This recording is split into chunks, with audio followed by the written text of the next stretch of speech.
అంటున్నాడు ట్రంప్. ఇరాన్కు చాలా అవకాశాలు ఇస్తూ వచ్చాం, ప్రపంచంలో అత్యాధునిక ఆయుధాలు మేము తయారు చేస్తున్నామంటూ కూడా చెప్పుకొచ్చాడు. ఆ ఆయుధాలు చాలా వరకు ఇజ్రాయెల్ దగ్గరే ఉన్నాయి అంటూ సంచలన వ్యాఖ్యలు చేశాడు ట్రంప్. వాటిని ఎలా ఉపయోగించాలో ఇజ్రాయెల్కి తెలుసన్నాడు.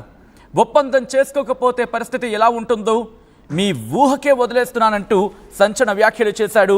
దాంతోపాటు మరోవైపు ఇరాన్ ఇజ్రాయెల్ మధ్య భీకర దాడులు జరుగుతున్న నేపథ్యంలో ట్రంప్ తన సోషల్ మీడియా ఖాతా ట్రూత్లో చేసిన వ్యాఖ్యలు ప్రస్తుతం సంచలనంగా మారాయి. ఇంతకీ ట్రంప్ ట్రూత్లో ఏమన్నాడు మరి కాసేపట్లో నేను మీ ముందు ప్రయత్నం చేస్తాను. తన సోషల్ మీడియా ఖాతాలో ట్రంప్ మాట్లాడుతూ వచ్చాడు. ట్రంప్ మాట్లాడుతున్న క్రమంలో కొన్ని కీలక వ్యాఖ్యలు చేశాడు. ఇప్పటికే 60 రోజుల సమయం ఇచ్చాం, 60 రోజులు సమయం ఇచ్చానంటూ ఇండైరెక్ట్గా ఈ ఘటనకు సంబంధించి చెప్పుకొచ్చాడు. ఎక్కడ ఇరాన్ పేరు ప్రస్తావించలేదు, బట్ ఇప్పటికే అర్థమవుతోంది. గత కొన్ని రోజులుగా మాట్లాడుతున్న సందర్భంలో ఇదిగో ఇక్కడ మాట్లాడాడు. 2 months ago I have I'm reiterating. 2 months ago I gave Iran a 60-day ultimatum to make a deal. They should have done it.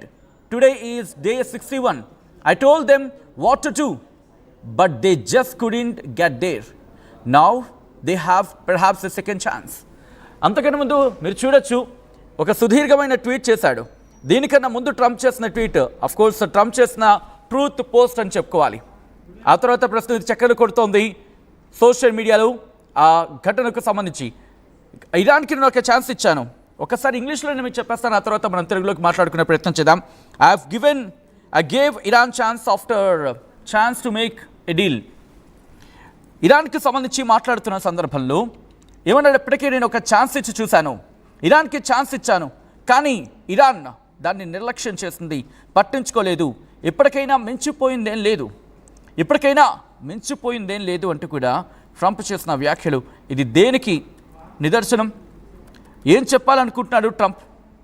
కొద్దిసేపటి క్రితమే, ఇంకా చెప్పాలంటే కొద్ది గంటల క్రితం, ఈ దాడులకి మాకు సంబంధం లేదంటూ అమెరికానే చెప్పుకొచ్చింది సాక్షాత్.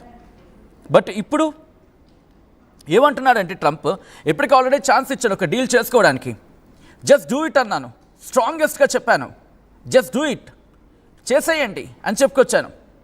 కానీ వాళ్ళు ఎంత కష్టంగా, ఇన్ఫ్యాక్ట్ ఒక మాటలో చెప్పాలంటే హౌ హార్డ్ దే ట్రైడ్, వాళ్ళు ఎంత కష్టంగా దీని ప్రయత్నాలు చేశారు, దాంతోపాటు దీనికోసం ఎంత కష్టపడ్డారు, ఎంత శ్రమించారు, వాళ్ళు చేస్తుండాల్సిందే.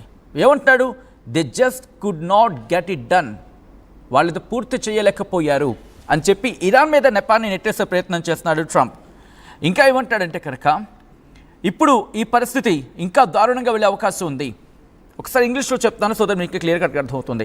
I told them it would be much worse than anything they know, anticipated, and were told that the United States makes the best and most lethal military equipment anywhere in the world, unto by far, and that Israel has a lot of it.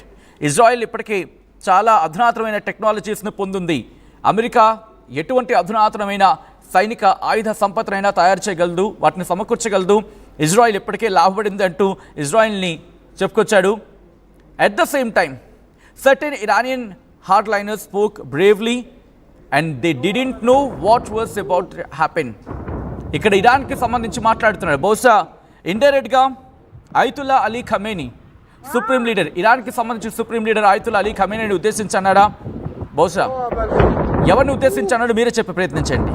So ఈ నేపథ్యంలోని వాళ్ళందరూ కూడా దాంతోపాటు ఇంకేమంటున్నాడంటే కనుక ఎవరెవరైతే చాలా స్ట్రాంగ్గా మాట్లాడారో, బ్రేవ్గా మాట్లాడారు అనుకున్నారు, వాళ్ళందరూ చనిపోయారు. And it will only gets, ఇంకా పరిస్థితి దిగజారిపోతుంది అంటూ హెచ్చరించాడు. ఇంకా ఏమన్నాడంటే there has already been great death and destruction, but there is still time to make this slaughter with the next already planned attacks being even more brutal come to an end అంటూ చెప్పుకొచ్చాడు. But గతంలో Trump చేసిన వ్యాఖ్యలకు సంబంధించి ఒకసారి Trump ఏమన్నాడు చూద్దాం. And that's going to be the next thing you'll be talking about is Iran. What's going to happen with Iran? And there'll be some interesting days ahead. That's all I can tell you. You know, we're down to final strokes with Iran. That's going to be an interesting time. And we'll see what happens. But we're down to the final moments. We're at final moments. You can't let them have a nuclear weapon. I think that I would have had a deal within 1 month after the rigged election of 2020. They were all set to make a deal. And then when I lost, they saw this person who's a stupid person, very stupid person. And they said, let's not make a deal. And they were right. He took the sanctions off. They became rich under Biden. They went from having no money to having $300 billion. Right. అది గతంలో America అధ్యక్షుడు Donald Trump చేసిన వ్యాఖ్యలు. మరి ముఖ్యంగా Iran Israel యుద్ధంలోకి ఇప్పుడు Trump రాబోతున్నాడా? Trump America అడుగు పెట్టబోతోందా? Iran nuclear plant సైనిక స్థావరాలపై ఇప్పటికే ఇజ్రాయెల్ దాడుల మోత మోగించింది.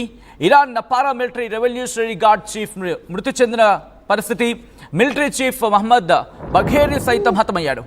ఆపరేషన్ రైజింగ్ లైన్ పేరుతో ఇరాన్పై దాడులు చేస్తోంది ఇజ్రాయెల్. ఇజ్రాయెల్ చేసిన దాడులకి కుదేలైపోతోంది ఇరాన్. ఇరాన్కి సంబంధించి ఇప్పుడు సూక్తులు వెల్లడించడం జరుగుతోంది అమెరికా. ఏమంటోంది? ఆల్రెడీ 60 రోజుల సమయం ఇచ్చాను, మీరు పట్టించుకోలేదు, ఇప్పటికీ మించిపోయిందేం లేదు, ఇంకా దాడులు తీవ్రతరం కాకముందే మీరు మెట్టు దిగితే బాగుంటుందంటూ ఇరాన్కి ఇక్కడ సూచించడం జరుగుతోంది. ఒకవేళ ఇరాన్ కనుక మెట్టు దిగకపోతే, ఇరాన్ కనుక బెట్టు వీడకపోతే ఏం చేయబోతోంది అమెరికా? నేరుగా అమెరికా వెళ్ళి ఇరాన్ మీద దాడి చేసే అవకాశం ఉందా?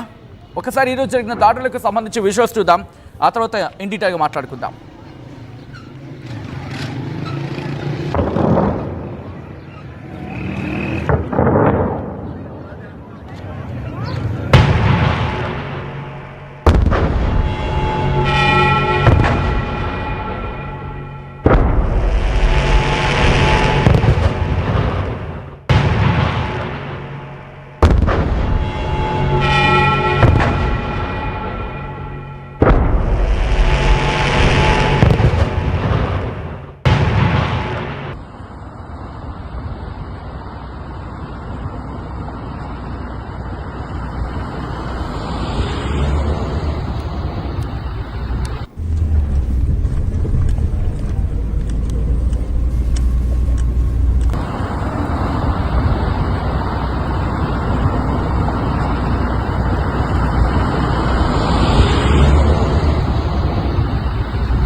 ఇరాన్ ఇజ్రాయెల్ మధ్య యుద్ధ వాతావరణం ఇంకా కంటిన్యూ అవుతోంది. ఈ క్రమంలోనే ట్రంప్ అడుగుపెట్టాడు. మరి ముఖ్యంగా అమెరికా అడుగుపెట్టడం ఎటువంటి పరిణామాలకు దారితీయచ్చు? ఇప్పుడు ఇరాన్ ఏం చేయబోతోంది? మరి ముఖ్యంగా న్యూక్లియర్ స్థావరాలకు సంబంధించి ఆ న్యూక్లియర్ కేంద్రాలను టార్గెట్గా ఇజ్రాయెల్ దాడులు చేసిన క్రమంలో ఇక్కడ ఇజ్రాయెల్ అంశాన్ని అమెరికా ప్రస్తావిస్తోంది.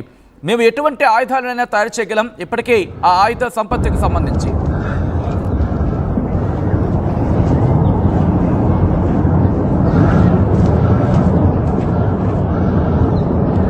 చూస్తున్నారు. ఇరాన్ లో జరుగుతున్న దాడులకు సంబంధించిన ఆ విజువల్స్ మీరు చూడడం జరుగుతోంది. This are the disturbing visuals. This is the disturbing content. Viewer discretion is advised. ఈ కథను మీరు కాస్త కలవరపరచచ్చు, దీనికి సంబంధించిన జాగ్రత్తలు తీసుకోవాలని ఆర్టీవీ సూచించడం జరుగుతోంది. ఇరాన్ మీద దాడులను వేగవంతం చేస్తుంది, ఇంకా తీవ్రతరం చేస్తుందని చెప్పుకోవాలి ఇజ్రాయెల్. మరి ముఖ్యంగా ఇరాన్ కు సంబంధించి ఇక ఒక ఆప్షన్ లేదు. ఇరాన్ కనుక ఇలా వదిలేస్తే తన న్యూక్లియర్ పరీక్షల వరకు వెళ్ళిపోతుంది. అప్పుడు పరిస్థితిని అదుపులోకి తీసుకురావడం కష్టతరం అవుతుందంటూ సాక్షాత్ ఇజ్రాయెలే చెప్పుకురావడం ఇప్పుడు పరిస్థితిని అద్దం పడుతోంది.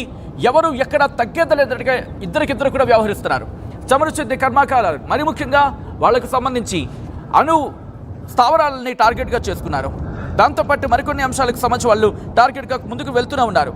అమెరికా, గల్ఫ్, పశ్చిమ దేశాలు ఈ దాడిని తీవ్రంగా వ్యతిరేకించాయి. ఇప్పుడు జరుగుతున్న ఆ తీవ్రత, ఇప్పుడు జరుగుతున్న పరిణామాలు చాలా దారుణంగా మారుతున్నాయని